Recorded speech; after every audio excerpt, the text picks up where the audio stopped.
Hello students, good morning everybody. You are all welcome on the online platform of Bhavana Institute of Science. Let's read chapter 6, which is a reminder in last class. So let's read ahead. Gemini Studio was the favorite haunt of poets. Favorite यानी बशेरा मतलब पसंदीदा, मनचाहा, हांट का मतलब बसेरा, अड्डा। कहने का मतलब यह है कि जितने भी फेमस पोइट्स हुए हैं, राइटर्स हुए हैं, तो उस दरमियान जो है ये जेमिनी स्टूडियो इनका पसंदीदा अड्डा हुआ करता था। यानी कि मोस्टली ये कवि लोग वगैरह जो है वहाँ जब उस क्षेत्र का दौरा होता था तो इस जेमिनी स्टूडियो में रुका करते थे। लाइक एस.डी.एस. योगियर, सांगो सुब्रमण्यम, कृष्णा शास्त्री एंड हरिंद्रनाथ चट्टोपाध्याय, यानी ये अक्सर वहाँ पर ही विश्राम किया करते थे।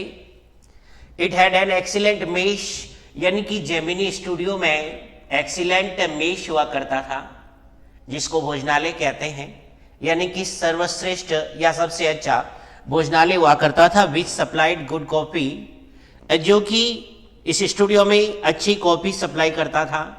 At all times of the day and for the most part of the night, यानी कि दिन के अधिकांश समय में और रात के समय के अंदर जो है वो यहाँ इस मेश के द्वारा कॉफी सप्लाई की जाती थी।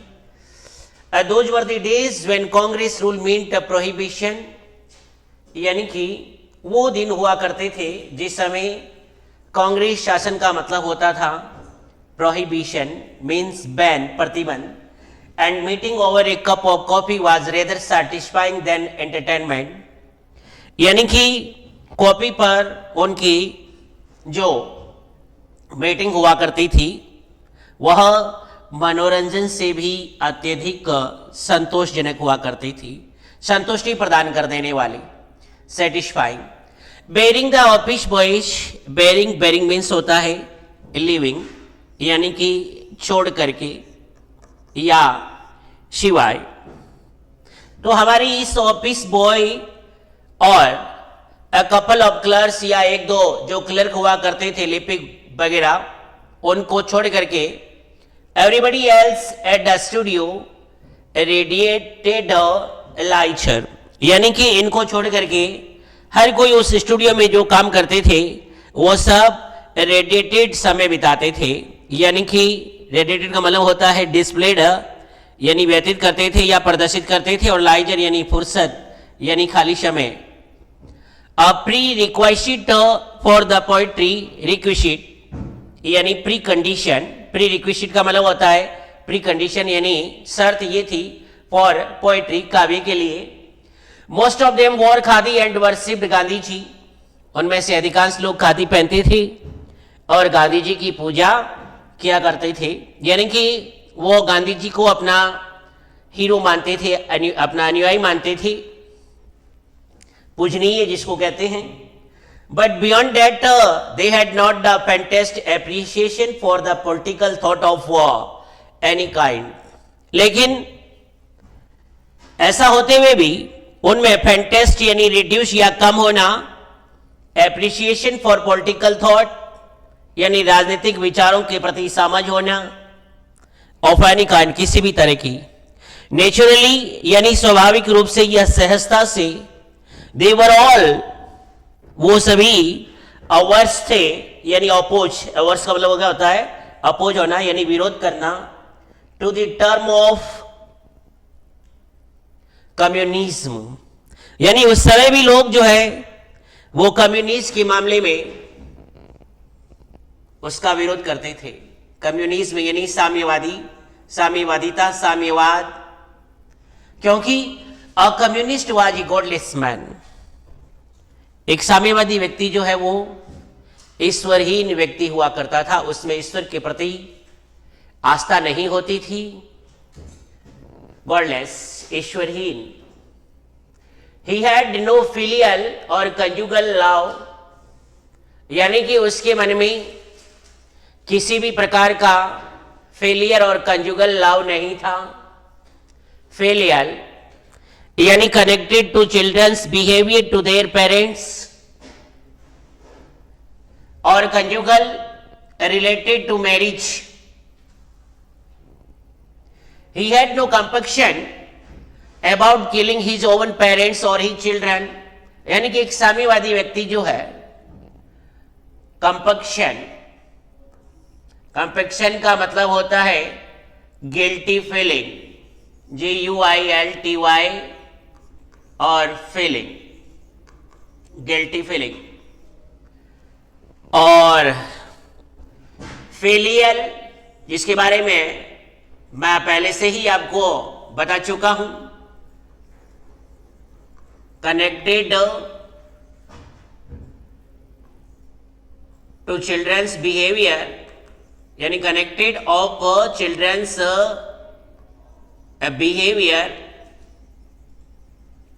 Behaviour toward their parents,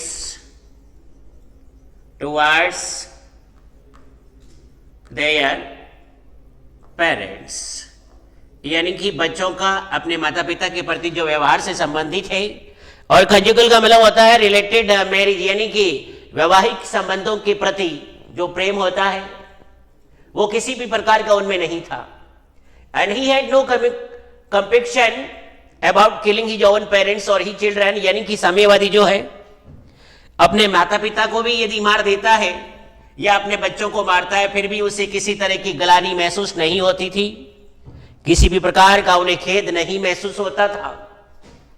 He was always out to cause, वो हमेशा कारण spread unrest and violence among innocent and ignorant people, यानी कि स्प्रेड फैलाते थे अनरेस्ट, बेचैनी, एंड वायलेंस और हिंसा among innocent and ignorant people, निर्दोष और भोले भाले लोगों में।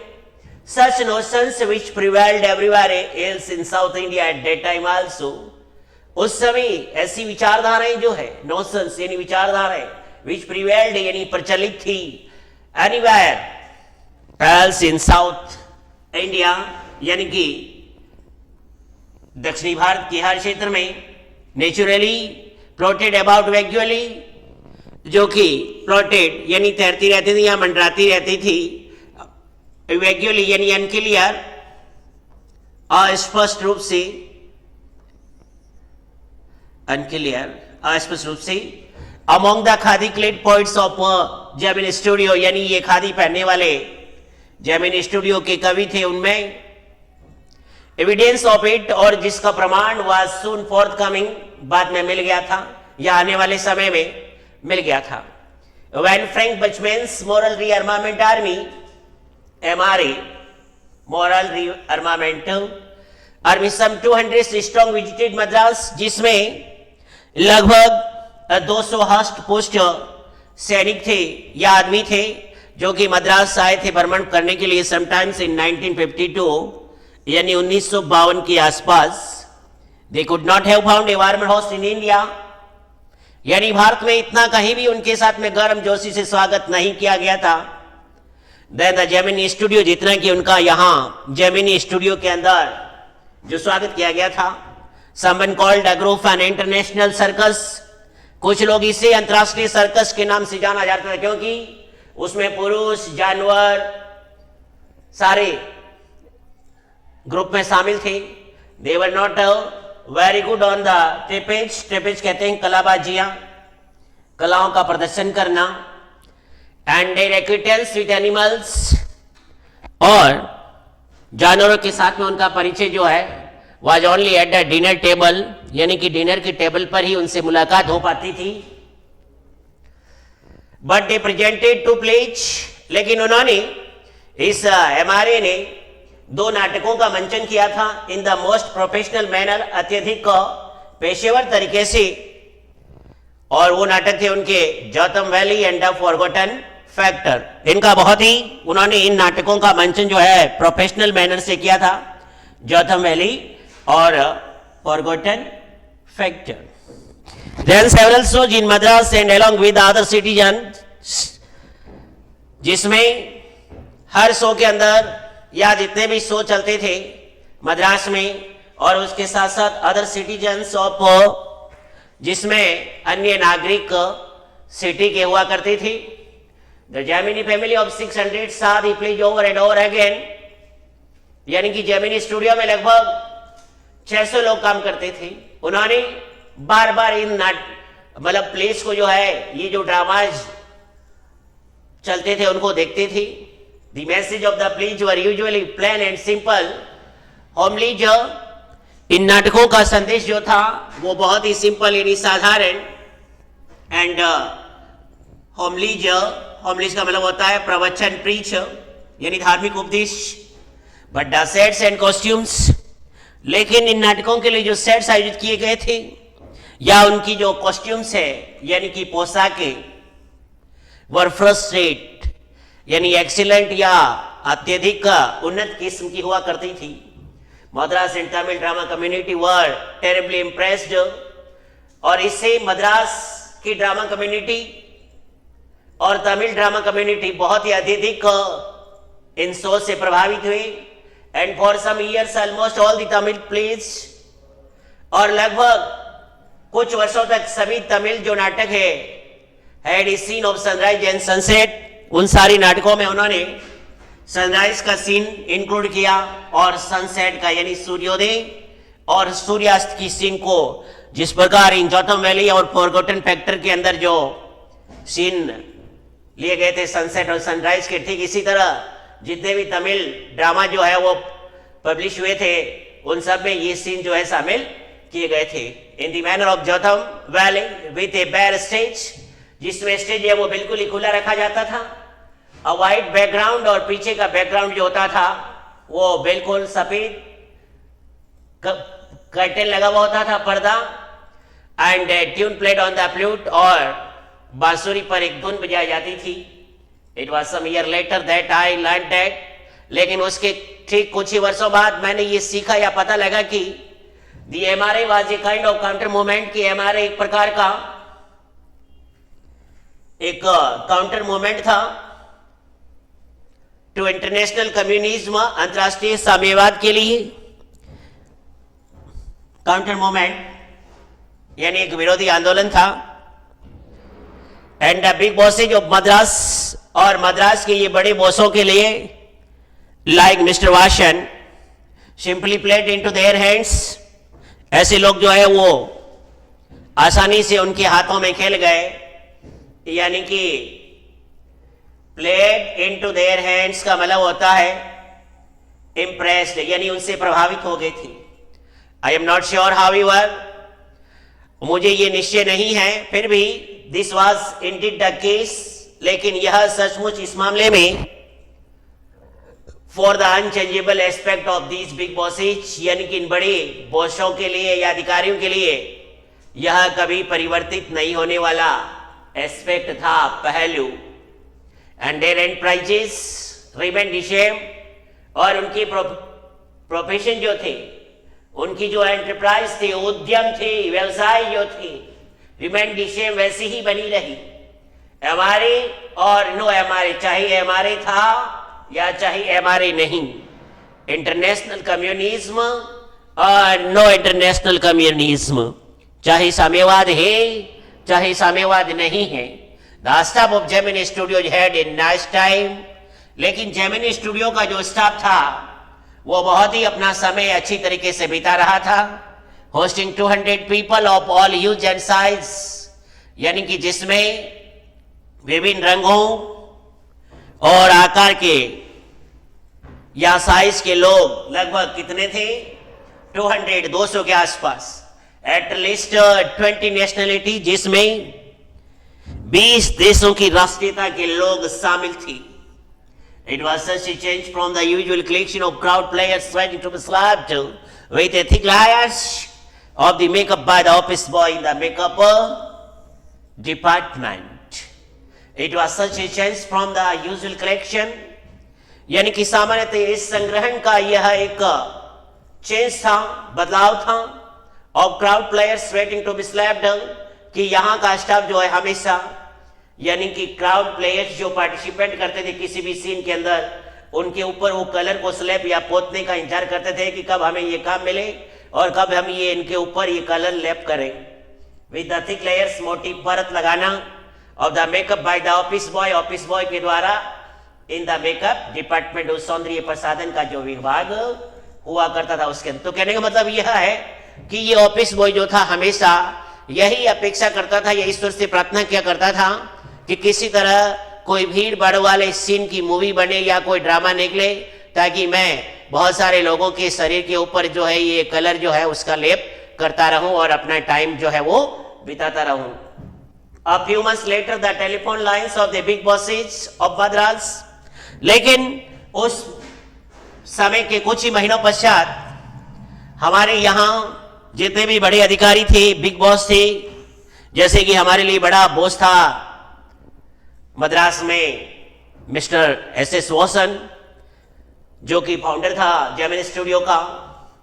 तो उनकी बस यानी बज उठी, and once again we at Gemini Studio cleared a wall shooting stage, और एक बार हम सबको ये आदेश दिया गया जेमिनी स्टूडियो में कि हमारा जो शूटिंग स्टेज है वो उसको एकदम क्लियर किया जाए। Eight the Gemini studio all this said was that he was a poet from England, और हमें ये कहा गया कि हमारे यहाँ कोई इंग्लैंड के कवि आ रहे हैं। The only poets from England the simple Gemini studio staff new, लेकिन कुछ कवि जो थे जिसके बारे में जेमिनी स्टूडियो का स्टाफ जो था वो अच्छी तरह जानता था और हर्ड ऑफ वर्ड, और जिनके बारे में उन्होंने सुना भी था कि इंग्लिश के कौन कौन पोएट है इंग्लैंड के, वो कौन कौन अक्सर वो जानते थे, जैसे कि वर्ड्सवर्थ है, टेनिसन है, and the more literate ones, और अत्यधिक जो पढ़े लिखे थे वो अन्य कवियों को भी जानते थे, जैसे कि जॉन कीट्स है, शैली है, बैरन है, and one or two might have friendly come to know of, और एक दो ऐसे भी थे जो कि बहुत कम इन कवियों के नाम जानते थे बाय द नेम, जैसे कि इलियट। इसके बारे में हर किसी को पता नहीं था, लेकिन एक दो लोगों को जरूर थोड़ा सा पता था कि इलियट जो है वो भी ब्रिटेन के प्रसिद्ध या फेमस पोइट है। Who was the poet visiting the Gemini studio now? किसी को ये पता नहीं था कि कह रहे हैं कि भाई कोई कवि जो है वो जेमिनी स्टूडियो आ रहे, बट वो है कौन, किसी को इसके बारे में फुल जानकारी या नॉलेज नहीं था। He is not a poet, तो कुछ लोग कहते हैं अपना अपना अनुमान लगाते थे कि वो कोई कवि नहीं है। He is an editor, कि वो एक संपादक है। That's why the boss is giving him a big recognition, इसलिए हमारे बॉस जो है वो उसके लिए इतनी मतलब मेजबानी करने के लिए ये इतनी तैयारियां जो कर रहे हैं उनका स्वागत करने के लिए। Vasan was also the editor of the popular Tamil weekly Ananda Vikatan, क्योंकि मिस्टर वासन भी एडिटर थे जो कि एक तमिल भाषा की प्रसिद्ध साप्ताहिक बुक निकलती थी मैगजीन, जिसका नाम था आनंद विक्टन, इसके वो एडिटर थे Tamil weekly. He was not editor of any of known names of British publications in Madras। अब जो कवि यहाँ आ रहे थे तो मद्रास के अंदर जितने भी प्रसिद्ध बुक्स या मैगजीन निकलती थी, पब्लिकेशन प्रकाशन जो होता था, वो किसी का भी एडिटर नहीं थे। That is those noun eight the Gemini studio, यानी कि जो जेमिनी स्टूडियो के लोग नहीं जानते थे। Since the top man of the Hindu were talking the initiative, यानी कि प्रारंभ में जैसे कि दी हिंदू के जो लोग थे या उसके संपादक वगैरह जो थे, कि शायद उन्होंने सोचा कि वो शायद द हिंदू के कोई एडिटर होंगे, संपादक होंगे। द सरमाइज, यानी उन्होंने गैस किया इसके बारे में, सरमाइज गैस करना यानी अनुमान लगाना। Was that the poet was the editor of the Delhi, कि ये जो कवि हमारे जेमिनी स्टूडियो आ रहे शायद वो दिल्ली के एडिटर हैं, but not from the Manchester guardian और द लंदन टाइम्स, लेकिन ये आने वाले जो मैनचेस्टर गार्जियन या फिर द लंदन टाइम्स के तो एडिटर नहीं हो सकते हैं। That was all that even the most well informed among us new, बस हमारे बीच में अत्यधिक जो लोग जिनको अधिक हर चीज की जानकारी होती थी उनको भी इसके बारे में पूरी तरह पता नहीं था। At last around 4 in the afternoon, लेकिन दोपहर में लगभग 4 बजे के आसपास जो हमारे मेहमान आने वाले थे वो वास्तव में मेहमान पहुंच गए थे। देखिए क्या बताया गया है, द पोइट और द एडिटर, अब चाहे वो कवि थे या कोई एडिटर थे, राइड पहुंच गए। He was a tall man, वो बहुत ही लंबे कद के व्यक्ति थे। वेरी इंग्लिश, यानी कि पूर्ण अंग्रेज, यानी अंग्रेजी में बोल रहे थे। वेरी सीरियस, बहुत ही गंभीर। And of course very unknown to all of us, और निसंदेह हम सब के लिए बिल्कुल अनजान थी। Battling with a dozen pedestal fans, अब जबकि वो चाहे कवि थे या एडिटर थे, उनको मंच शूटिंग स्टेज पे जाना था, इसलिए वो 1 दर्जन जो पंखे खड़े थे हवा के लिए, पेडेस्टल यानी कि खड़े पंखे, बैटलिंग यानी सामना करते हुए, फाइटिंग सामना करते हुए, वैसे यहां बैटलिंग होगा, फाइटिंग बट मतलब होगा सामना करते हुए। The boss read out a long speech, हमारे बॉस ने यानी कि एसएस वासन ने एक लंबा भाषण पढ़ा। इट वॉज ऑब्वियस दैट, अब यह तो स्पष्ट हो गया था, ऑब्वियस यानी clear, he too knew precious little about the poet, कि जैसा हमको भी नॉलेज नहीं था ठीक उसी तरह हमारे बॉस को भी इसके बारे में पहले किसी तरह का कोई नॉलेज नहीं था। और द एडिटर या फिर उस संपादक के बारे में, the speech was all in the most general terms, यानी ये भाषण जो है वो केवल आम बातचीत में यानी कि साधारण सी बातों पे हुआ। But here and there it was peppered with words like freedom and democracy, लेकिन चाहे इधर उधर की बातें हुई हो, लेकिन जो स्पीच दिया गया था उसके ऊपर पेपर्ड किया गया था, मतलब मिर्च मसालों का छिड़काव किया गया था, जैसे कि फ्रीडम है, डेमोक्रेसी, इन शब्दों का जो है उसमें प्रयोग किया गया था, यानी कि इसके ऊपर ये नमक मिर्च जरूर लगाए गए थे, यानी कि बड़ा चढ़ा करके जरूर इस स्पीच को थोड़ा बनाया गया था। देन द पोइट स्पोक, फिर उस पोइट की बारी आई जो वहां आए थे हमारे जर्मन स्टूडियो में विजिट के लिए। He could not have addressed, हालांकि वह संबोधित नहीं कर सकते थे, मोर डेज्ड एंड साइलेंट ऑडियंस, अत्यधिक बौचक्के या सन और शांत श्रोताओं या दर्शकों को। No one knew what he was talking about, अब जिस समय उन्होंने अपना स्पीच शुरू किया था तो हमारे जेमिनी स्टूडियो में कोई नहीं ये जान पाया था कि what he was talking about, कि ये पोइट किसके बारे में बातचीत कर रहे हैं।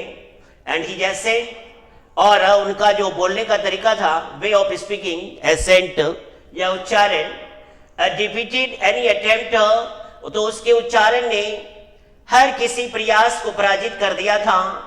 व्हाट ही वाज सेइंग, जो भी वो कह रहे थे, यानी कि जो भी उनके द्वारा कहा जा रहा था, जो प्रयास उसकी बातों को समझने का किया गया था, वो सारे प्रयास असफल हो गए थे कि वो क्या कह रहे हैं। The wall thing lasted about an hour, यह सारा मैटर लगभग 1 घंटे तक ऐसे ही चलता रहा। Then the poet left and we all dispersed in utter bafflement, फिर वो कवि वहां से चले गए और हम सब लोग भी डिस्पर्ड यानी कि तितर बितर हो गए, बिखर गए इधर उधर। इन अटर बैफलमेंट, अत्यधिक बौखलाहट में या कंफ्यूज में, बैफलमेंट यानी confused. What are we doing, हम लोग सोच रहे थे कि हम क्या कर रहे हैं। What is an English poet doing in A film studio, कि ये फिल्म स्टूडियो में एक इंग्लिश पोइट क्या कर रहा है। Which makes Tamil film for the simplest sort of people, यानी कि ये स्टूडियो तो केवल तमिलनाडु के जो साधारण लोग हैं उन लोगों के लिए साधारण फिल्में बनाता है। अब इस इंग्लिश पोइट का स्टूडियो के अंदर क्या जरूरत है, उसकी क्या आवश्यकता है। People whose lives least afforded them, लोग जिनकी जिंदगी जो है केवल ऐसी ही सिंपल फिल्मों का अफोर्डेशन कर सकती है। The possibility of cultivating a taste for English poetry, यानी कि इसमें यह संभावना थी ऑफ कल्टिवेटिंग यानी डेवलपिंग यानी विकसित करना या पोषित करना, टेस्ट फॉर इंग्लिश पोएट्री यानी कि इंग्लिश काव्य के प्रति रुचि। The poet looked pretty baffled too, अब वो कवि स्वयं काफी कंफ्यूज में थे। यानी दिखाई दिए। He too must have felt a sheer incongruity, sheer यानी कंप्लीट यानी पूर्ण तरीके से, इनकॉन्ग्रुइटी यानी इररिलेवेंस, असंगतता ऑफ हिज टॉक, अपनी बातचीत का, about the thrills and travails यानी रोमांच, और ट्रेवल्स मीन्स होता है पीड़ाएं, ऑफ एन इंग्लिश पोइट, उस अंग्रेज कवि के प्रति, his visit remained an unexplained mystery, किसी के बारे में ये नहीं पता लगा किसी को भी कि उसकी ये जो यात्रा थी वो सब के लिए एक बिना स्पष्ट की गई मिस्ट्री रह गया था, मतलब रहस्य, यानी एक ऐसा रहस्य रह गया जिस रहस्य के बारे में कोई एक्सप्लेन कर पाने में असमर्थ था, इसके बारे में कोई एक्सप्लेन नहीं कर पा रहा था। The great prose writers of the world यानी कि संसार के महान गद्य लेखक, नॉट एडमिटेड जो कि शायद इसे नहीं स्वीकार कर सकती, but my conviction grows struggle day by day, लेकिन मेरा विचार जो है, मेरा आइडिया जो है वो दिनों दिन इस बात के लिए प्रबल होता जा रहा है दैट की the pros writing is not, कि यह कोई गद्य लेखन का हिस्सा नहीं था, एंड कांट बी ट्रू, और ये सच्चा नहीं हो सकता है, परस्यूट यानी प्रोफेशन, व्यवसाय या धंधा, ऑफ ए जीनियस किसी प्रतिभाशाली व्यक्ति के लिए, it is for the patient यानी कि यह एक धैर्य है, परसिस्टेंस यानी लगन, प्रिजर्विंग ड्रज यानी कि बार बार एक ही उबाऊ कार्य को करते रहना, अवितहाट सुसंकन यानी कि हृदय इतना सिकुड़ा हुआ that nothing can break it, जिसे कि कोई भी वस्तु इसे तोड़ नहीं सकती है, रिजेक्शन स्लिप्स अस्वीकृत पर्चियां, डोंट मीन जिसका ये मतलब नहीं है अ थिंग टू हिम यानी कोई भी वस्तु उसके लिए, he at once said about making a press copy of the long prose piece, एक बार वह स्वयं लंबे प्रोज पीस की कॉपी बनाने के लिए वो बैठे, and sends it to the another editor यानी कि ये जो ऑफिस बॉय है वो प्रोज पीस के लिए कॉपियां बनाने लगे, और वो अपनी इन कॉपीज को जो है वो अन्य संपादक को भेजते थे, इनक्लोजिंग पोस्टेज यानी डाक टिकट लगाते हुए, for the return of the manuscript, ताकि वो टिकट का प्रयोग करके उस मैन्युस्क्रिप्ट को वापस वो लोग भेजेंगे, क्योंकि इस हमारे ऑफिस बॉय को मैन्युस्क्रिप्ट की जरूरत रहती थी। मैन्युस्क्रिप्ट कहते हैं पांडुलिपि यानी कि हैंड रिटन, हाथ से लिखी हुई यानी कि हस्त लिखित, जिसको पांडुलिपि कहते हैं, manuscript.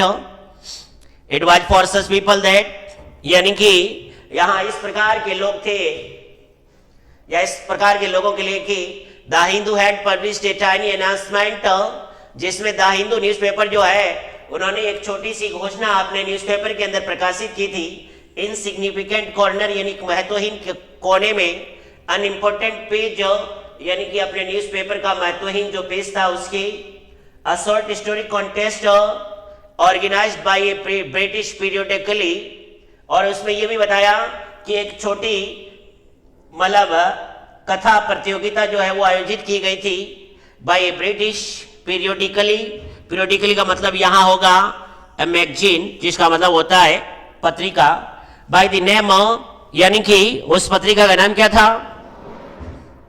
The encounter. Of course the encounter was not a known commodity among the Geminist literati, हालांकि द इनकाउंटर जो मैगजीन पब्लिश हुई थी जिसमें यह कोई प्रचलित कमोडिटी यानी मटेरियल वस्तु या थिंग नहीं थी, जिसके बारे में ये जेमिनी के प्रतिभाशाली जो कवि थे वो नहीं जानते थे। I wanted to get an idea of the periodical, हालांकि मैं उस पत्रिका के बारे में जानना चाहता था, before I spent a considerable sum in postage, उससे पहले कि मैं कॉन्सिडरेबल यानी एनफ सम यानी पैसा खर्च करूं इन पोस्टेज सेंडिंग यानी डाक टिकट भेजने में, अ मैन्युस्क्रिप्ट यानी कि वो पांडुलिपि मंगाने के लिए। इसके बारे में पहले मैंने सोचा कि मैं फालतू में ही इसके लिए पांडुलिपि मंगाने के बारे में पैसे खर्च कर रहा हूं, तो क्यों ना मैं इस मैटर के बारे में पहले सोचूं, इसके बारे में अपने विचार व्यक्त करूं। To England in those days the British Council library had an entrance, उस समय ब्रिटिश काउंसिल जो लाइब्रेरी थी उसके प्रवेश द्वार पर with no long winded sign board, जिसमें लंबे घुमावदार संकेत बोर्ड नहीं लगे हुए थे, एंड नोटिस या सूचना पट to make you feel you are sneaking into a forbidden area, जिससे कि तुम्हें यह एहसास कराए कि यू आर स्नीकिंग। स्नीकिंग का मतलब होता है टू स्लिप अवे, यानी खिसकना या चुपचाप खिसक जाना, इन ए फॉरबिडन एरिया, एक वर्जित क्षेत्र में। And there were copies of the Encounter, और वहां पर वो कहते हैं कि वहां पर ये द इनकाउंटर जो पब्लिकेशन था, जो बुक थी, उसकी कई कॉपियां पड़ी हुई थी। Laying about in the various degree, जो कि विभिन्न स्तरों की, ऑफ द फ्रेशनेस, ताजगीपन या नई नई, ऑलमोस्ट अनटच्ड बाय रीडर्स, यानी कि ये बिल्कुल कॉपी जो है वो नई प्रतियां थी, जैसे कि मानो इन पाठकों ने अभी तक इन्हें छुआ तक ना हो। अनटच्ड यानी बिना किसी के द्वारा छुआ गया हो, बाय रीडर्स यानी पाठकों के द्वारा। When I read the editors name, तो जब वो कहते हैं कि मैंने जब उस एडिटर का नाम पढ़ा, I heard a bell ringing in my shrunken heart, तो मैंने अपने शिकुड़े हृदय में जैसे मानो कोई घंटी बज रही हो, जो ही मैंने इसके एडिटर का नाम देखा। It was the poet who had visited the Gemini studio, क्योंकि ये इनकाउंटर उसी पोइट के द्वारा लिखी गई थी, और वो पोइट जो कि हमारे जेमिनी स्टूडियो में भ्रमण करने के लिए आए थे। I felt like I had found a long lost brother, और अब मुझे लगा जैसे कि मानो मैंने अपने लंबे समय से खोए हुए भाई को पा लिया हो। And I sang as I sealed the envelope, और जो ही मैंने एनवेलप को सील किया, मैंने गाना गाया। And wrote out his address, और मैंने उस कवि का नाम लिखा उस एनवेलप पर। I felt that he too would be singing the same song, और इस समय मुझे ऐसा लगा जैसे कि मानो वो भी वही गाना गा रहे होंगे जो गाना मैं यहाँ इस एनवेलप को सील करते हुए गा रहा हूं। सेम टाइम यानी कि at the same time long lost brothers of the Indian films, क्योंकि भारतीय फिल्मों में अक्सर लंबे समय से जो ब्रदर्स खो जाते हैं, डिस्कवर ईच अदर, और वो एक दूसरे को ढूंढते हैं by singing the same song, यानी कि वही गाना गाते हुए। इन द फर्स्ट रील, जिस समय फिल्म की पहली रील शुरू होती है, जो गाना बजता है वही गाना फिल्म की एंडिंग में बजता है।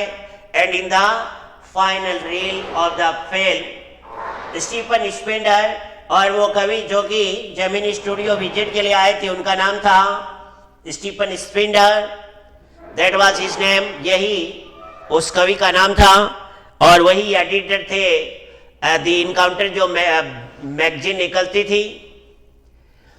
And years later when I was out of Gemini studio, और उसके कई वर्षों बाद जिस समय मैं जेमिनी स्टूडियो छोड़ चुका था, and I had much time, और उस समय मेरे पास पर्याप्त समय था, बट नॉट मच मनी, हाँ समय तो था, लेकिन अब मैं स्टूडियो छोड़ चुका था, इसलिए मेरे पास पर्याप्त पैसा नहीं था जितना मुझे चाहिए थे। Anything at A reduced price attracted by my attention, इसलिए जब भी कोई न्यू पब्लिकेशन आता और जिसकी बहुत ही कम कीमत होती, मेरा ध्यान बहुत जल्द उस मैगजीन की ओर आकर्षित हो जाता था, क्योंकि पैसे ज्यादा नहीं थे, कम थे, इसलिए हर कम कीमत की जो चीज होती थी मैं उसे खरीद लेता, कॉस्टली वस्तु किसी को नहीं खरीदता था। On the footpath in the front of Madras Mount Road post office, इसलिए मैंने Madras Mount Road post office के सामने जो ये फुटपाथ था, there was a pile of brand new books, वहां पर नए ब्रांड की बुक्स जो है वो पड़ी थी, ढेर लगा हुआ था, पाइल ढेर, फॉर 50 पैसे ईच, और हर बुक का 50 पैसे था एक प्रति का। Actually there were copies of the same book, वास्तविक रूप से वो उसी बुक की प्रतियां थी। An elegant paper bag, elegant यानी भव्य, शानदार पेपर बैग लगा हुआ था, ऑफ द अमेरिकन ओरिजिन यानी अमेरिकी मूल की, specially low price student edition, विशेष करके यह इस एडिशन का कम कीमत रखा था ओनली फॉर स्टूडेंट्स के लिए, in connection with the 50th anniversary of the Russian revolution, यानी कि इसका उद्देश्य था रशिया की जो 50वीं एनिवर्सरी थी, काय की रशियन रेवोल्यूशन यानी रूसी क्रांति की 50वीं एनिवर्सरी पर यह द इनकाउंटर जो है एक मैगजीन पब्लिश हुआ था, द इनकाउंटर के नाम से और विद्यार्थियों के लिए विशेष करके कम कीमत जारी की गई थी। आई पेड 50 पैसे and picked up A copy of the book. मैंने 50 पैसे का भुगतान किया और वो कॉपी ले ली। The God that failed 6 eminent men of letters in 6 separate essays. इसमें 6 मुख्य लोगों का चरित्र दर्शाया गया था। एमिनेंट यानी चीफ, मुख्य, एमिनेंट यानी चीफ। इन 6 सेपरेट एसेज यानी 6 अलग अलग निबंध दिए गए थे। Describe that journeys into communism, जिसमें उन्होंने साम्यवादी क्षेत्रों का जो दौरा किया था उन दौरे के बारे में। एंड देयर डिजिल्यूजन्ड, और उनका निराशाजनक रूप से रिटर्न, वापसी करना। André Gide Richard Wright, Ignazio Silone, Arthur Koestler, Louis Fischer and Stephen Spender. Stephen Spender, suddenly the book assumed tremendous. अचानक इस बुक ने यह अत्यधिक रूप से ट्रेमेंडस यानी ग्रेट, जबरदस्त सिग्निफिकेंस, महत्व प्रतीत हुआ। Stephen Spender, the poet who had visited Gemini studio, यानी स्टीफन स्पेंडर वही कवि थे जो हमारे जेमिनी स्टूडियो को भ्रमण पर आए थे। In a moment I felt a dark chamber of my mind, यानी कि अचानक अंधकार युक्त मेरे दिमाग के अंदर मुझे महसूस हुआ लाइट अप, जगमगाहट, अहैजी यानी नॉट क्लियर, अस्पष्ट। हैजी, हैजी का मतलब होगा नॉट क्लियर यानी अस्पष्ट। इल्यूमिनेशन यानी रोशनी, लाइट, यानी कि मेरे अंधकार युक्त दिमाग में एक धुंधला प्रकाश दिखाई दिया। The reaction to Stephen Spender, यानी कि स्टीफन स्पेंडर के प्रति अपनी प्रतिक्रिया व्यक्त करते हुए, at the Gemini studio was no longer a mystery, अब ये कोई मेरे लिए लंबा रहस्य नहीं था। The voice of the Gemini studio may not have much to do with Spender's poetry, और अब जेमिनी स्टूडियो के बॉस जो है उनको भी अत्यधिक स्टीफन स्पेंडर की पोएट्री से कुछ भी लेना देना नहीं था। But not with his God dead fail, और न ही उनकी द गॉड डेड फेल से कुछ लेना देना। इसी के साथ में ये चैप्टर अपना यही समाप्त हो जाता है। और अब हम जो है वो इसके क्वेश्चन आंसर जो है इस चैप्टर के पॉइंट एंड पैनकेक्स की, उसके बारे में बात करेंगे। तो देखिए इसका फर्स्ट जो क्वेश्चन है, what does the writer mean by the fiery misery of those subjected to makeup, यानी कि कवि का द फायरी मिजरी के मतलब क्या उद्देश्य था या इसका क्या तात्पर्य है। फायरी मिजरी का दो सब्जेक्टेड, उन लोगों के ऊपर जो है वो मेकअप का कार्य करता था। तो ये फायरी मिजरी क्या है? फायरी मिजरी का मतलब होता है अत्यधिक यानी कि रोशनी, अत्यधिक ताप। तो अब देखो फायरी मिजरी का एक्सप्लेन अपन जो है इस आंसर के माध्यम से करेंगे। There was a big light in the makeup room, यानी कि ये जहां पर जो एक्टर और एक्ट्रेस जो होती थी या क्राउड प्लेयर्स जो होते थे, तो उनके लिए एक मेकअप रूम बना हुआ था। उस मेकअप रूम में बहुत ही तेज रोशनी हुआ करती थी, which produce a lot of heat, और वो रोशनी जो है बहुत ही अधिक हीट यानी गर्मी उत्पन्न करती थी। And brings discomfort for all the actors, और जो भी अभिनेता उसमें पार्टिसिपेंट कर रहे थे जिनका मेकअप किया जाता था, उसे उन्हें बेचैनी या असुविधा महसूस होती थी। And all this problem and pain, और ये सब उनकी ये समस्याएं या जो कष्ट होता था, is considered as a fiery misery, यही जो है वो फायरी मिजरी के नाम से जाना जाता था। Question number 2, what is the example of national integration that the author refers to, यानी कि नेशनल इंटीग्रेशन जो थी यानी कि राष्ट्रीय एकता जो कि लेखक इस चैप्टर के माध्यम से बता रहे हैं, उनकी उदाहरण क्या है। तो देखिए, Gemini studio had a makeup division, यानी कि जेमिनी स्टूडियो में एक मेकअप डिवीजन हुआ करता था, मेकअप विभाग हुआ करता था, which was an example of the national integration, और यही मेकअप डिवीजन जो है वो राष्ट्रीय एकता का उदाहरण था। ऑथर डिस्क्राइब दैट, इस चैप्टर के माध्यम से ऑथर यह डिस्क्राइब्स करते हैं या बताते हैं या उल्लेख करते हैं कि various people who belong from different regions, यानी विभिन्न धर्मों की, विभिन्न जातियों की लोग जो है वो अलग अलग क्षेत्रों से बिलोंग करते थे। एंड रिलीजन्स ग्रुप्स और धर्मों का समूह used to work there together, अलग अलग धर्म के और अलग अलग क्षेत्र के होते हुए भी वो एक ही डिवीजन में काम करते थे। साथ साथ the department was being headed by a Bengali, यानी इस डिपार्टमेंट का जो है सबसे पहले एक बंगाली के द्वारा शुरू किया गया था। हु वॉज सक्सीडेड बाय ए महाराष्ट्रियन, जिसके बाद एक महाराष्ट्र के व्यक्ति ने उसका मतलब वो नेतृत्व शुरू कर दिया था। एंड दी अदर हेल्पर्स, और अन्य जो सहायक थे, and cruise enclose from Dharwad Karnataka, या अन्य जो सदस्य थे जिसमें एक धारवाड़ कर्नाटका स्टेट के धारवाड़ डिस्ट्रिक्ट से, एक आंध्रा का, Madras Indian Christian and Anglo Burmese and local Tamils, यानी कि ये सारे लोग जो है उस मेकअप डिवीजन में काम करते थे। इसलिए यानी कि लेखक जो है इस चैप्टर के माध्यम से ये उदाहरण प्रस्तुत करना चाहता है कि जेमिनी स्टूडियो में नेशनल इंटीग्रेशन थी। Question number 3, what work did office boy do in the Gemini studio, यानी कि ऑफिस बॉय जो है वो जेमिनी स्टूडियो में क्या काम करता था। Why did he join the studios, यानी उन्होंने स्टूडियो को ज्वाइन किया था। और व्हाई वाज ही डिसअपॉइंटेड, और वह स्टूडियो ज्वाइन करने के बाद निराश क्यों हुए थे।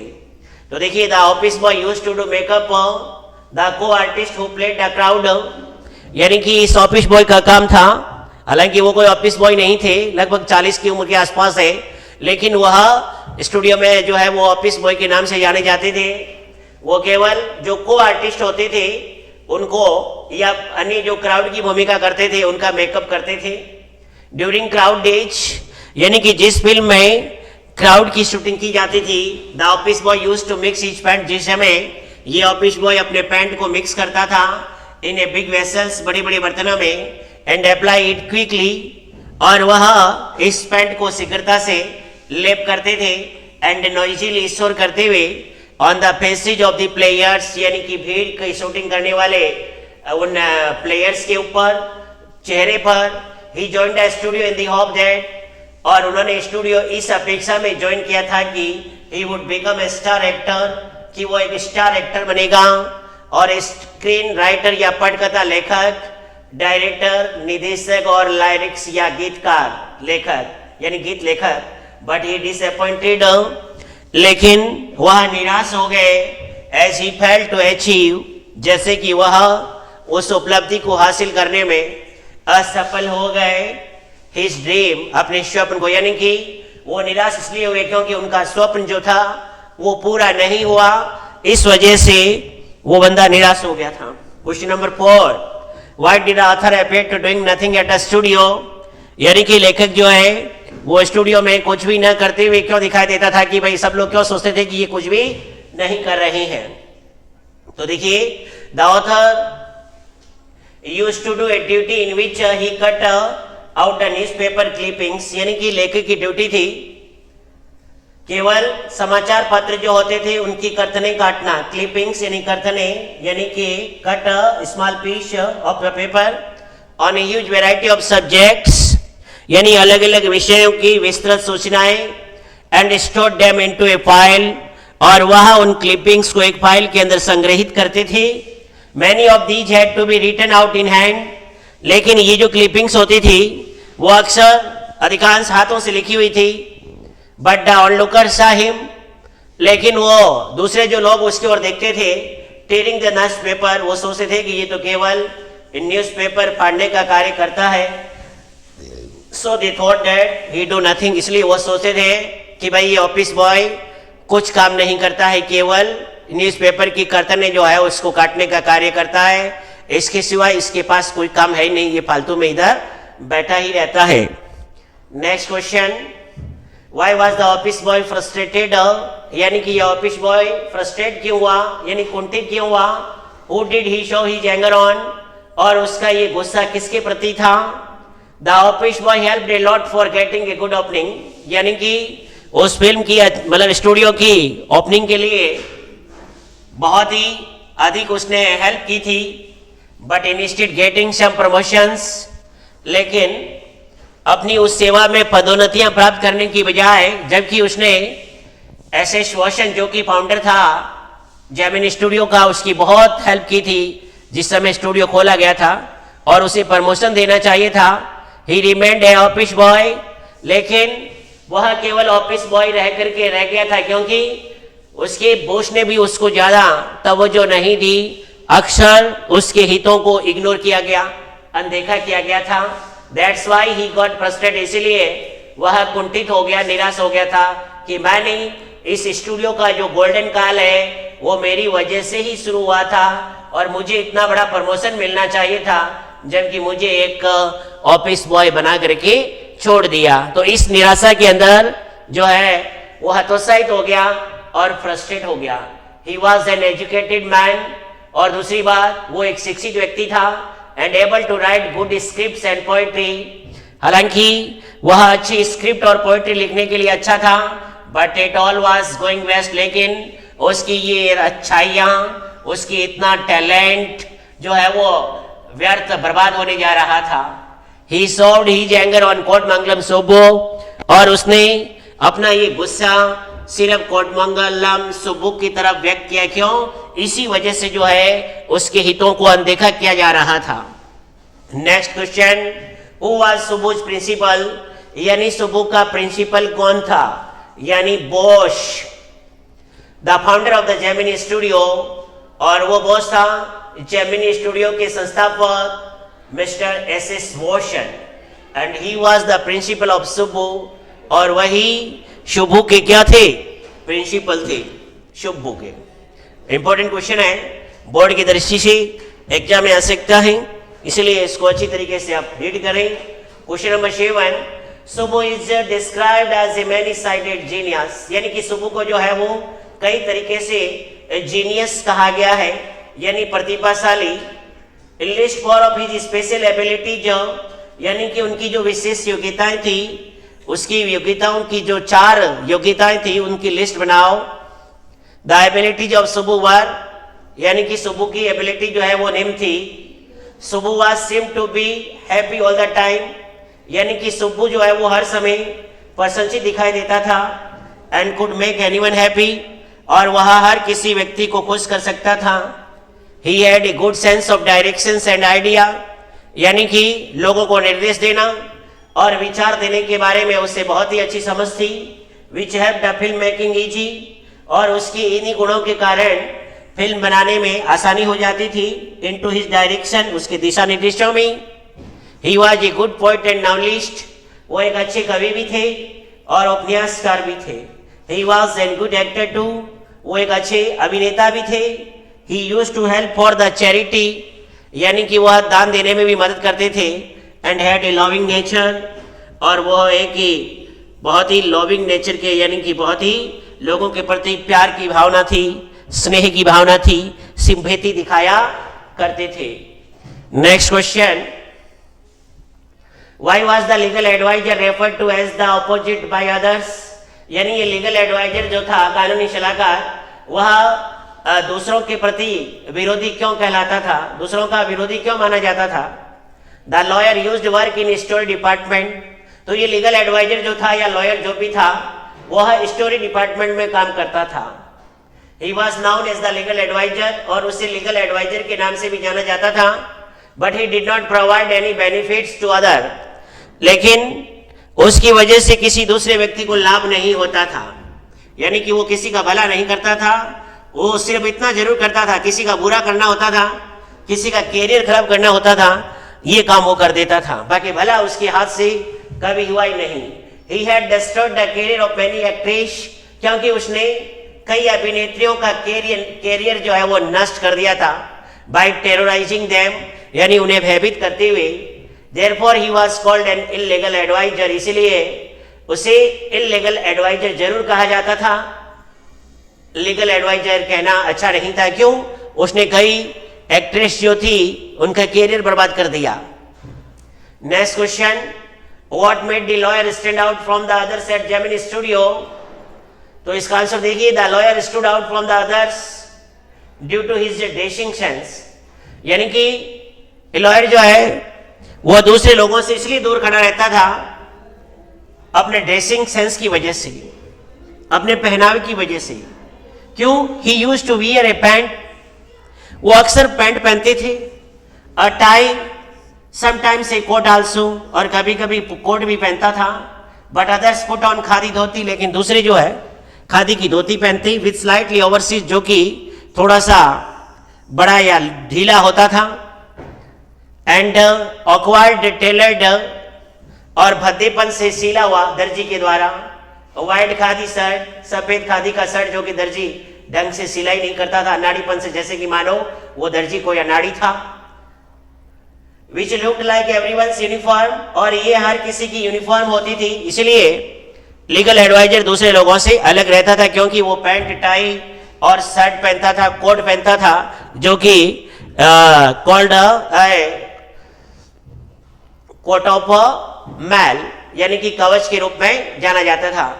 Did the people at Gemini studio have any particular political affiliation, क्या जेमिनी स्टूडियो में काम करने वाले लोगों में किसी प्रकार का राजनीतिक प्रभाव था, राजनीति के प्रति उनका इंटरेस्ट था, या यहाँ पर राजनीतिक दखल भी हुआ करता था? तो most of the people were the followers of the Gandhi ji, यानी कि जेमिनी स्टूडियो में काम करने वाले अक्सर लोग जो है वो गांधी जी के अनुयायी थे। And used to wore khadi, और गांधी जी के फॉलोवर होने की वजह से वो खादी पहनते थे। बट बियॉन्ड दिस, लेकिन इससे परे, they did not have any particular political applications, उनमें किसी भी प्रकार की राजनीतिक प्रभाव नहीं था। But they were all against the communism, लेकिन ये सब लोग साम्यवाद के खिलाफ थे, कम्युनिज्म के खिलाफ थे। Next question, Why was the moral rearmament army welcomed at the studio, यानी कि ये हमारे जो काउंटर मूवमेंट था उसका जेमिनी स्टूडियो में स्वागत क्यों किया गया था? तो देखिए, moral rearmament army was and welcomed eight the studio because, यानी कि उस एमआरए का स्टूडियो में स्वागत किया गया क्योंकि दे वर कम देयर फॉर प्लेज, वो एमआरए जो थे, एमआरए जो ग्रुप आया था, उनका उद्देश्य था स्टूडियो में नाटकों का मंचन करना, जैसे कि जोथम वैली और फॉरगॉटन फैक्टर, ये दो प्ले जो है उन्होंने बहुत ही प्रोफेशनल मैनर से वहां पर डिस्प्लेड किए थे। But their main intention was, लेकिन इस एमआरए का मुख्य इरादा था स्प्रेड हेड, यानी कि नफरत फैलाना दुनिया में। इसका मकसद क्या था? नफरत फैलाना। And stood against the communism, और साम्यवाद के खिलाफ खड़े होना।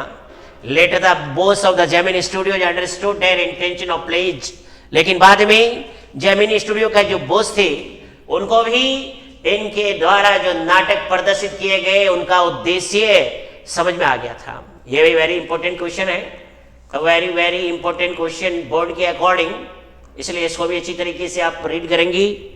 Question number 12, name one example to show that Gemini Studio was influenced by the plays staged by MRA.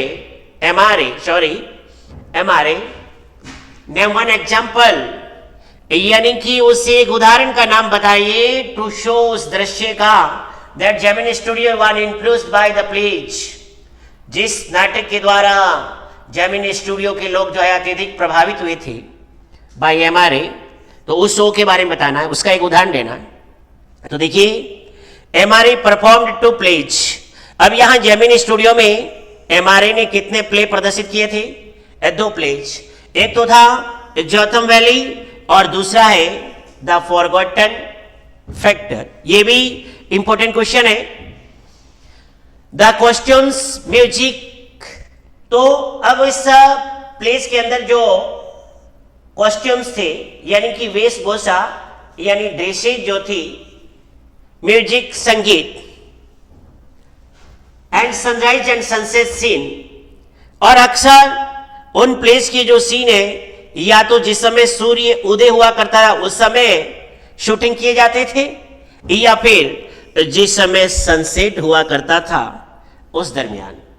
Impress the Tamil community so much, इससे तमिल समुदाय जो है बहुत ही प्रभावित हुआ that they were started playing the same scene.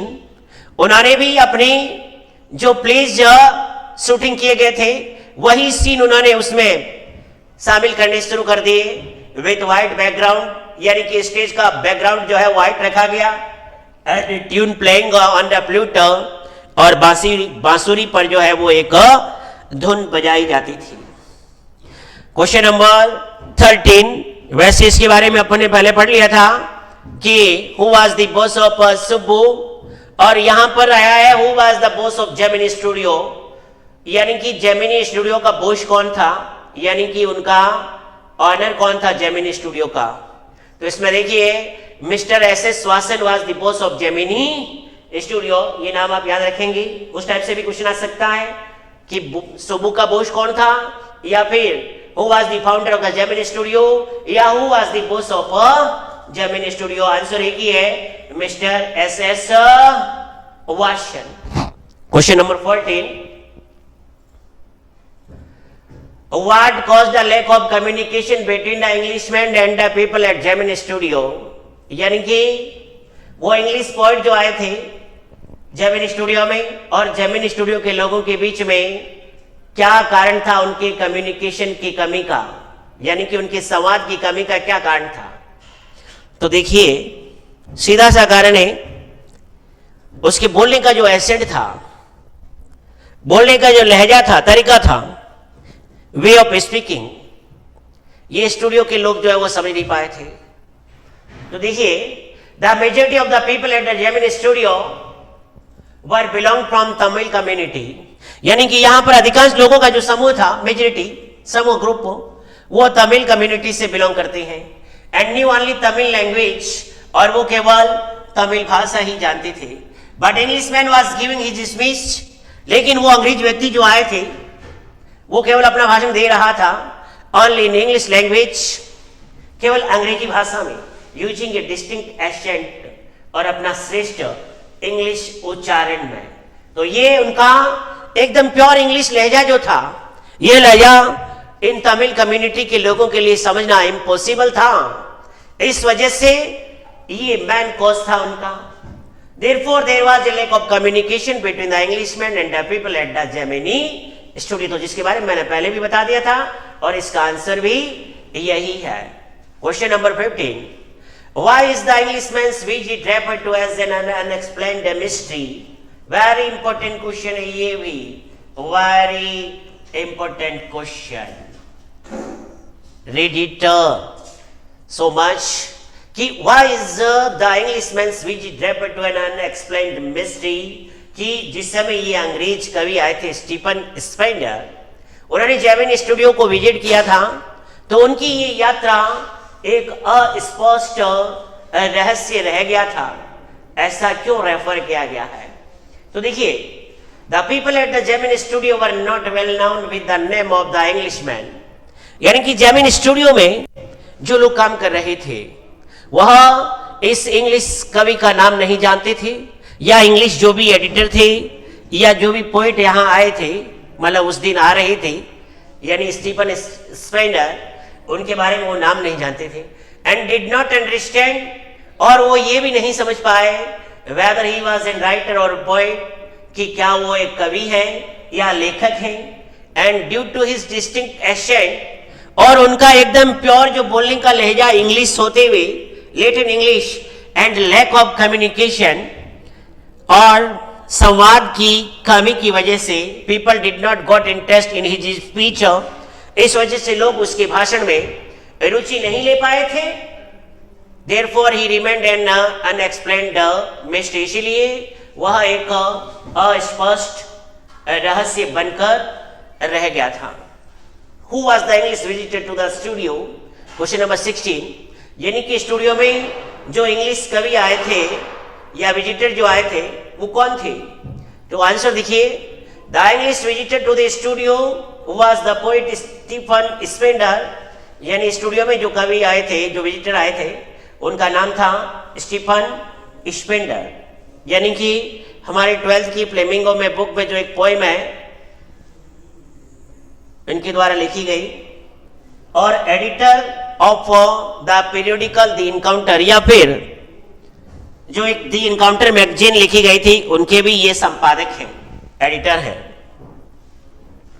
Question number 17, how did the author discover who English visited to the studio was, यानी कि लेखक ने ये कैसे खोज की थी कि हमारे जेमिनी स्टूडियो में जो इंग्लिश पोएट आए थे वो विजिटर कौन थे, उनके बारे में कैसे पता लगाया उसने। तो वो कहते हैं, during going to British Council library, वो कहते हैं कि एक बार मैं ब्रिटिश काउंसिल लाइब्रेरी जो था वहां मैं गया था। He discovered his identity by reading, और यहां पर लेखक ने उसकी पहचान एक वहां बुक जो थी उसको पढ़ करके प्राप्त की थी। और his name on the page of magazine, और उस व्यक्ति का नाम उस मैगजीन के पेज पे लिखा हुआ था। द इनकाउंटर जो मैगजीन पब्लिश हुई थी उसके मेन पेज पे ये नाम लिखा हुआ था। While going through an issue of that periodical, यानी उस मैगजीन का जो संस्करण प्रकाशित हुआ था और उसको जब वो पढ़ रहा था, he discovered that its editor was Stephen Spender, तो उसे ये खोज किया कि भाई इसका एडिटर जो है वो स्टीफन स्पेंडर है, who once visited the studio, जो कि एक बार हमारे इस स्टूडियो में विजिट उन्होंने किया था। इस तरीके से जो है ये इसका राइटर ये पहचान लेता है कि भाई वो कवि जो था स्टीफन स्पेंडर था। Question number 18, what was the God that failed refer to, the God that failed refer to किसके लिए प्रयुक्त हुई है। तो ये भी वेरी इंपॉर्टेंट क्वेश्चन है बोर्ड के एग्जाम की तरीके से। The God that failed was a book with compilation of 6 essays, यानी गॉड दैट फेल्ट एक बुक है जिसमें 6 निबंध प्रकाशित किए गए हैं बाय 6 एमिनेंट राइटर्स, यानी 6 मुख्य लेखकों के द्वारा। एमिनेंट यानी चीफ, मुख्य। In each of the essays, हर व्यक्ति के या लेखक के उस निबंध में the writers described about their journeys, जिसमें इन लेखकों ने अपनी उन यात्राओं के बारे में वर्णन किया है। इनटू कम्युनिज्म, जो उन्होंने साम्यवादी क्षेत्र की यात्रा की थी। एंड देयर डिसिल्यूजन्ड रिटर्न, और निराशाजनक रूप से उनकी उस साम्यवाद के क्षेत्र की वापसी जो हुई थी इसके बारे में बताया गया था। Question number 19, why was Kothamangalam Subbu considered number 2 in the Gemini studio, यानी कि कोटमंगलम सुब्बू जो है वो जेमिनी स्टूडियो में नंबर 2 क्यों माना जाता था, वे भी इंपॉर्टेंट क्वेश्चन है। तो देखिए, कोटमंगलम सुब्बू कंसीडर नंबर 2, यानी कोटमंगलम सुब्बू जो है वो जेमिनी स्टूडियो में नंबर 2 माना जाता था। इसकी वजह बिकॉज क्योंकि he was very loyal to the boss, यानी कि वो व्यक्ति अपने बॉस यानी अपने प्रिंसिपल के प्रति बड़ा निष्ठावान था। बॉस उसका मालिक जो था जेमिनी स्टूडियो का, यानी मिस्टर एस वॉशन, उसके प्रति ये बड़ा वफादार था। एंड वाज चीयरफुल, और हमेशा ये प्रसन्नचित रहने वाला। एंड लवेबल इन नेचर, यानी कि स्वाभाविक रूप से बहुत ही मतलब प्यारा था, ये लोगों के प्रति प्यार का भाव था, स्नेह का भाव था, लोगों के प्रति सिंपैथी दिखाता था। And easily give solution to various problems, और वो इतना शार्प माइंड था कि किसी भी तरह की ऐसे शासन को कोई भी समस्या हो जाती थी, उस समस्या का ये सॉल्यूशन निकाल के दे देता था। इन which he feels getting stuck, इस वजह से जो है वो काफी प्रसिद्ध हो गया था और नंबर 2 बन गया था। Question number 20, how does the author describe the incongruity of an English poet addressing the audience at Gemini studio, यानी कि how does the author describe the incongruity of the English poet. Incongruity यानी असंगतता, यानी irrelevance of an English poet, उस अंग्रेज कवि के प्रति addressing the audience at Gemini studio, जो कि जेमिनी स्टूडियो में उन श्रोताओं को जो है वो संबोधित कर रहे थे। तो देखिए, the majority of the audience eight the studio, यानी कि श्रोताओं का स्टूडियो के में जो मेजॉरिटी था, जो समूह था, ग्रुप जो था, were only noun with the Tamil language, तो वो केवल तमिल भाषा जानते थे। यानी कि लैक ऑफ कम्युनिज्म का कारण क्या था, what was the cause of lack of communism between the poet and the majority of the studio. तो ये लैक था कि वहां पर जो लोग जितने भी काम करते थे वो केवल तमिल भाषा जानते थे। But the Englishman was addressing the audience, जबकि वो अंग्रेज उन श्रोताओं को संबोधित करता था ओनली इन इंग्लिश लैंग्वेज, केवल अंग्रेजी भाषा में विथ सम डिस्टिंक्ट एसेंट, यानी कि अत्यधिक उत्कृष्ट इंग्लिश लहजे में या लैटिन लहजे के अंदर वो संबोधित कर रहा था, तो उनको जो है वो उसका प्योर इंग्लिश लहजा जो था बोलने का वो उनको समझ नहीं आया था। Which created a lack of communication, जिसने कि वो उनके संवाद में कमी स्थापित कर दी between Englishman and the audience, उस अंग्रेज और श्रोताओं के बीच में। This was the incongruity because his audience did not understand him at all. यही असंगतता थी क्योंकि उस इंग्लिशमैन के जो भी ऑडियंस थे वह उसका बोलने का जो तरीका था उसके स्पीच को समझ नहीं पाए थे। बस यही इनकॉन्ग्रुइटी थी। Question number 21, what do you understand about the author's literary inclination from the account, यानी इस वर्णन से आप लेखक की साहित्यिक सहज वृत्ति या वृत्ति जो है उसकी निष्ठा जो है कैसे जानते हैं। The writer was a fiction writer, यानी कि ये लेखक जो है एक फिक्शन राइटर था। फिक्शन राइटर का मतलब होता है नॉवल, और नॉवल का मतलब होता है उपन्यास, यानी कि वह एक उपन्यास लेखक था। He wanted to send a short story, वो एक छोटी सी कहानी भेजना चाहते थे for the short contest organised by the British periodical, और वो एक छोटी सी प्रतियोगिता आयोजित की गई थी ब्रिटिश पीरियडिकल यानी ब्रिटिश मैगजीन ने, बाय द नेम, और उस मैगजीन का नाम था द इनकाउंटर। तो उसको वो अपनी एक छोटी सी कहानी भेजना चाहते थे। इसी के साथ द पोएट एंड पैनकेक्स जो अपना चैप्टर है वो यही एंड हो जाता है। इसके क्वेश्चन 21 जो है, जो कि हम अच्छी तरीके से एक्सप्लेन जो किया गया था उसको पढ़ेंगे, और इसी के साथ आज की ये क्लास यहीं समाप्त होती है। आपसे फिर मुलाकात होगी अगले चैप्टर में, अगली क्लास में। तब तक के लिए थैंक्स।